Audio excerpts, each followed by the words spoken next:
Speedrunning is the act of completing a challenge or a section of a video game as fast as possible. This may be done by delicately improving lap times in a racing game, or completing missions within a game's story mode. But what about in a game that does not initially scream the word speedrun? This is a dive into the small niche that is the Euro Truck Simulator 2 Speedrun category. At first glance, you may wonder how someone can speedrun this game. It has no real end or completion, besides discovering the entire map, though that milestone does not scream speed either, but you're welcome to see how fast you can do that. Despite this, there are methods of speedrunning sections of the game. These naturally relate to the method of how you actually play it.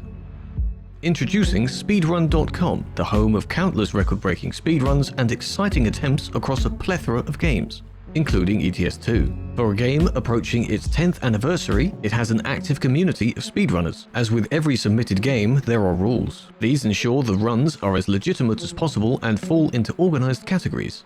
For ETS2, these rules naturally prohibit mods, glitching, teleporting around, and so on. So, what are these categories to compete in? As mentioned prior, these are split in accordance with what is doable in the game, compared to the natural objective of completing one lap of a racetrack. They include city to city, challenges, capital cities with and without DLCs, 5 deliveries, 10 deliveries, and miscellaneous. By the way, each category has an RTA and IGT section. RTA, or real-time attack, is completing the run by the use of a manual timer, common in most speedrunning attempts. IGT, or in-game time, is tracking the duration of the run via the game's timescale. For this, we'll focus on RTA. Traveling back to the earliest submitted times, we can progress through the dozens of attempts and discover how these times were set.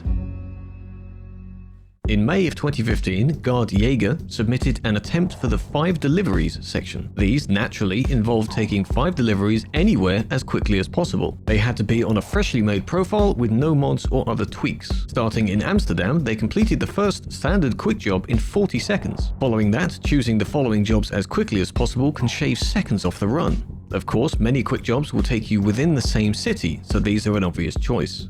A few minutes later, and after some crashes with AI and a fence, they completed the run in just under 4 minutes. It was an impressive attempt, but this time places them 28th out of the 30 current submissions. Since then, precious seconds have been shaved off, with the current record holder being almost 2 minutes faster. So how did they do it? In November of 2021, DCF also began in Amsterdam with the same quick job, completing it in less than 30 seconds. Their following jobs resembled those of guards, yet resulted in a final time of 2 minutes and 12 seconds. Considering both runs clearly had the same plan, how was there such a difference? Taking just from the appearance of the 2 videos, and the 6-year time difference, it is clear that the user's setup plays a strong role in getting a good run, but that was kind of obvious. Other factors are involved too, though, mainly being that DCF didn't have that many AI to deal with, and certainly didn't hit any of them.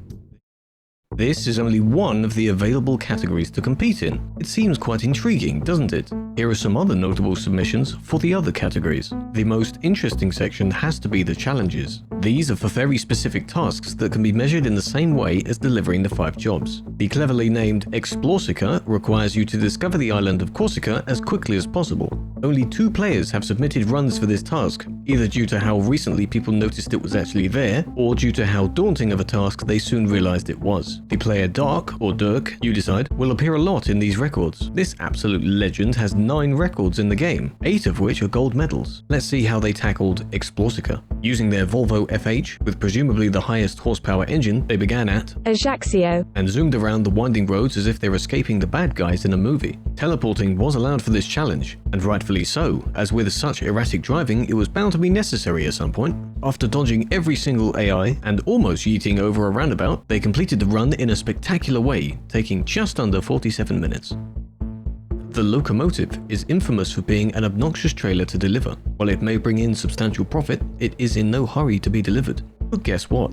There's a challenge for doing just that. As the rules state, complete 1 perfect delivery of this beast between the 2 assigned cities. The player's Snips Mine holds the crown for this challenge, completing it in just under 5 hours in game time. It seems they thought ahead before taking on the challenge, as in doing this strange zigzag pattern, you apparently accelerate slightly faster. Given the weight behind you, this is definitely useful to know. As mentioned, the challenge was measured via the in-game time, which is why their timer seems to count up every 3 seconds. The city-to-city challenges are the most completed of the bunch. The Edinburgh to London route was completed in the quickest time, and guess who got first place? Yes, our Polish friend again. Judging by the targets shown in the video, you can quickly guess how they managed to complete this challenge in less than 10 minutes. Unsurprisingly, they also completed the Aberdeen to Bratislava route in less than 25 minutes. It's quite easy to see why, reaching around 180 km an hour and driving like this around those delicate country roads.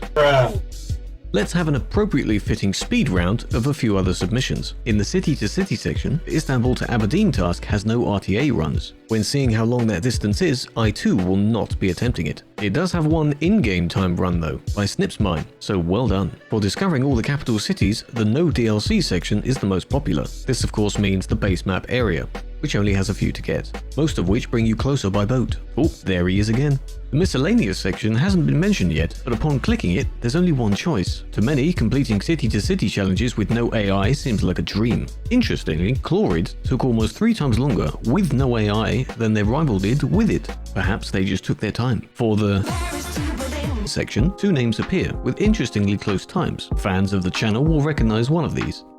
So that was a summary of what is on offer and what records there are to set and try to beat. If you enjoyed this, feel free to try some for yourself. It may not seem like much compared to all the other games, but hey, a record's a record. Perhaps in the future we'll see more categories. Don't forget to... and... blue. Thanks for watching.